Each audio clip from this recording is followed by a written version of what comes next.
Como que é a história do porquinho? Uma vez, o porquinho fez uma casa de madeira, outra vez de palha, outra vez de tijolos, outra vez Olha aqui. de palha, outra vez de uma cabana. E aí, o lobo, mãe, tá Eu caindo. seguro pra você. O lobo fez uma porta. E aí, Como que o lobo falou? abre a porta, porquinho, senão eu vou chupar.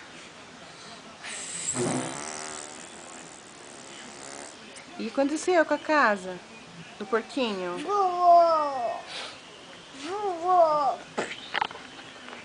E aí, botei na porta de novo. Toca, toca, toca. Abre, porquinho! Então, é para sua casa.